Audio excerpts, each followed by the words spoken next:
Hi dear, कैसे हैं आप सब। आज तो वेलकम टू माय चैनल। आज मैं आपके लिए कराने जा रहा हूँ क्लास 10 साइंस के पहला चैप्टर से ऑब्जेक्टिव क्वेश्चन लेके आया हूँ, जो कि एग्जाम्स में 1 या 2 नंबर में पूछे जाते हैं। तो आज मैं ऐसे 15 क्वेश्चन लेके आया हूँ जो कि ऑब्जेक्टिव क्वेश्चन रहने वाले हैं, जिसमें आपके लिए विद आंसर के जो है मैं आपको बताते जाऊँगा। तो चलिए शुरू करते हैं। तो अभी तक चैनल को सब्सक्राइब नहीं किया तो चैनल को सब्सक्राइब कर लें, पास के बेल आइकन को जरूर दबा लें। तो चलिए शुरू करते हैं आज का लेक्चर। तो यहाँ पर क्वेश्चन की स्टार्ट करते हैं हम। तो पहला क्वेश्चन जो है, शरीर में भोजन का पाचन कैसी अभिक्रिया है। तो जैसा कि उसमें पूछा गया है कि शरीर में जो पाचन होता है वो किस प्रकार की अभिक्रिया है, तो इसका आंसर जो होगा वो होगा आपका वियोजन अभिक्रिया। यानी जो हमारे शरीर में पाचन की अभिक्रिया होती है वो वियोजन की अभिक्रिया कहलाती है। बात करते हैं क्वेश्चन नंबर 2 की, श्वसन को कौन सा अभिक्रिया कहते हैं।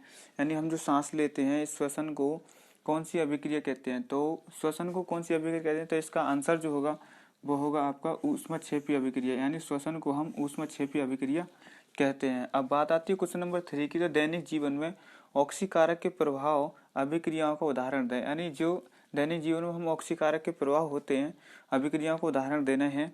तो इसमें आपको उदाहरण जो हो जाएंगे आपको, तो मैं नीचे लिख देता हूँ। इसके उदाहरण जो होंगे तो वो होगा संचारण एवं विकृत गंधिता इसका आंसर हो जाएगा। विकृत गंधिता क्वेश्चन नंबर 3 का आंसर हो जाएगा। तो बात करते हैं क्वेश्चन नंबर 4 की, जो चिप्स की थैलियां जो आती हैं, चिप्स की थैलियों में कौन सी गैस मिलाई जाती है। यानी चिप्स की थैलियों के जो पैकेट होते हैं वो देखे होंगे आपने कि फूले फूले से होते हैं, तो उनमें कौन सी गैस मिलाई जाती है। तो उनमें इसका आंसर जो होगा वो होगा N2 गैस, यानी नाइट्रोजन गैस हमारी चिप्स की थैलियों में मिलाई जाती है। तो बात करेंगे क्वेश्चन नंबर 5 की ओर, अभिकारकों एवं उत्पादों के सूत्रों के रूप में किसी अभिक्रिया के व्यंजक को क्या नाम दिया जाता है। यानी कोई अभिकारक हैं और उत्पाद हैं, उनके सूत्रों के रूप में जब हम लिखते हैं तो पूरा व्यंजक जो बनता है उस व्यंजक को क्या नाम दिया जाता है। तो उसको नाम दिया जाता है, उसका आंसर जो होगा वो होगा रासायनिक समीकरण। यानी जो हमारे उत्पादक और अभिकारक होंगे जब दोनों को मिलाएंगे तो इनसे मिलने वाला जो व्यंजक होगा उस व्यंजक को हम रासायनिक समीकरण कहते हैं। यहाँ से रासायनिक समीकरण की अभिक्रिया वो डेफिनेशन भी बनती है। अगर आपसे पूछ ली जाए कि रासायनिक समीकरण क्या है तो आप बता सकते हैं कि अभिकारक एवं उत्पादक के सूत्र के रूप में किसी अभिक्रिया के व्यंजक को रासायनिक समीकरण कहते हैं। तो बात करते हैं क्वेश्चन नंबर 6 की, आयनों के बीच अभिक्रिया को प्रदर्शित करने वाले समीकरण को क्या कहते हैं। यानी जो आयनों के बीच अभिक्रिया होती है उसको प्रदर्शित करने वाले कारकों को क्या कहते हैं।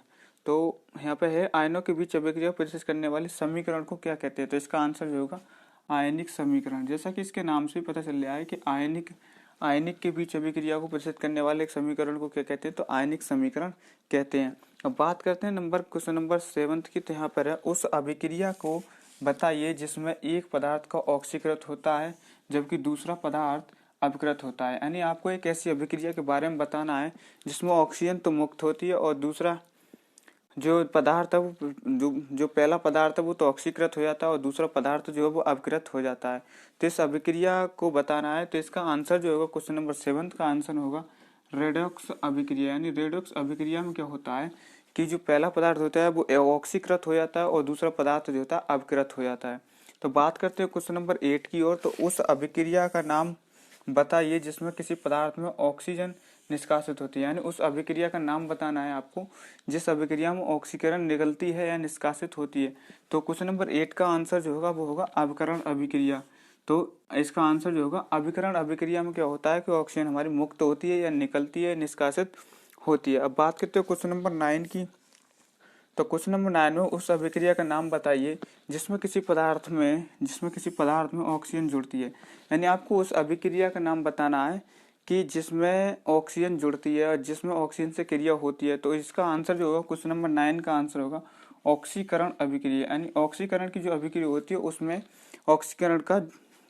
ऑक्सीजन जो होती है वो जुड़ती है या उससे रिएक्शन करती है। बात करते हैं क्वेश्चन नंबर 10 की। तो क्वेश्चन नंबर 10 है, उस अभिक्रिया को क्या कहते हैं जिसमें एक तत्व दूसरे तत्व द्वारा विस्थापित हो जाता है। तो उस अभिक्रिया के बारे में बताना है कि एक तत्व जो है दूसरे तत्व में विस्थापित हो जाता है, एक तत्व जो है दूसरे तत्व में विस्थापित हो जाता है, उस क्रिया के बारे में आपको बताना है। तो क्वेश्चन नंबर 10 का जो आंसर होगा, क्वेश्चन नंबर 10 का होगा विस्थापन अभिक्रिया। विस्थापन अभिक्रिया में क्या होता है कि एक पदार्थ जो होता है दूसरे पदार्थ में कन्वर्ट या चेंज हो जाता है। बात करते हैं क्वेश्चन नंबर 11 की। तो क्वेश्चन नंबर 11 की बात करेंगे, जब कॉपर सल्फेट के विलयन में लोहे धातु का टुकड़ा डाला जाता है तो विलयन का रंग कैसा हो जाता है। यानी मान लीजिए जब कॉपर सल्फेट का कोई विलयन है, उसमें लोहे धातु का कोई टुकड़ा डालते तो उस विलयन का रंग बताना है, उस विलयन का रंग कैसा हो जाता है। तो हम बात करेंगे उस विलयन का रंग जो हो जाएगा वो हो जाएगा हल्का हरा रंग, यानी हल्का ग्रीन रंग आपका हो जाएगा। अब बात करेंगे क्वेश्चन नंबर 12 की ओर। तो क्वेश्चन नंबर 12 आपसे पूछ रहा है कि उस अभिक्रिया का नाम बताइए जिसमें दो अभिकारक आयनों का अदला और बदली करते हैं। यानी उस अभिक्रिया का नाम बताना है जिसमें अभिकारक आयनों का अदला बदली करते हैं। तो उस अभिक्रिया का नाम बताओ जो दो अभिकारक आयनों का अदला बदली करती है। तो उस अभिक्रिया का नाम जो होगा द्विविस्थापन अभिक्रिया। द्विविस्थापन अभिक्रिया में क्या होता है कि जो आयन अभिकारक आयनों का अदला बदली करती है। अब बात करते हैं क्वेश्चन नंबर 13 की ओर। क्वेश्चन नंबर 13 आपका, जब मैग्नीशियम तार को वायु में जलाया जाता है तो किस प्रकार की अभिक्रिया होती है। यानी जब मैग्नीशियम तार को वायु में जलाया जाए तो किस प्रकार की अभिक्रिया हमारी कहलाएगी। तो इसका आंसर जो है क्वेश्चन नंबर 13 का वो होगा संयोजन अभिक्रिया। संयोजन अभिक्रिया में क्या होता है कि जो संयोजन की अभिक्रिया होती है उसमें किसी मैग्नीशियम तार को हम वायु में जलाते हैं तो उसी अभिक्रिया को हम संयोजन अभिक्रिया कहते हैं। अब बात करते हैं क्वेश्चन नंबर 14 की ओर। तो क्वेश्चन नंबर 14 आपका NO2 का धुआं किस रंग का होता है। यानी जो NO2 होती है वो NO2 का धुआं किस प्रकार का होता है, तो उसका जो किस रंग का होता है या किस रंग के प्रकार का होता है, तो उसका जो रंग होता है वो होता है भूरे रंग का। यानी NO2 का रंग जो होता है वो भूरे रंग का होता है। आज का लास्ट क्वेश्चन और बात करते हैं लास्ट क्वेश्चन की ओर। 15 नंबर क्वेश्चन है आपका, लोहे पर चढ़ने वाली जंग की परत का रंग कैसा होता है। यानी जो लोहा होता है जिसके ऊपर जंग चढ़ जाती है उस जंग का रंग किस प्रकार का होता है। तो इसका आंसर जो हो जाएगा वो होगा आपका भूरे रंग का। यानी ये भी भूरे रंग की, जो हमारे लोहे पे जंग लगती है वो भूरे रंग की लगती है। तो आई होप आपके लिए अच्छा लगा हो, तो वीडियो को लाइक एंड शेयर जरूर करना, प्लीज़ चैनल को सब्सक्राइब कर लें। और इसका जो इसका PDF है टेलीग्राम चैनल पे आपको मिल जाएगा। सिंपली आपको कुछ नहीं करना है, टेलीग्राम चैनल का लिंक जो है डिस्क्रिप्शन बॉक्स में डाल दूंगा, वहाँ से जाकर टेलीग्राम चैनल का ग्रुप जो है ज्वाइन कर लें, वहाँ से आपके लिए इसका स्क्रीनशॉट या नोट्स मिल जाएगा। तो जय हिंद, जय भारत।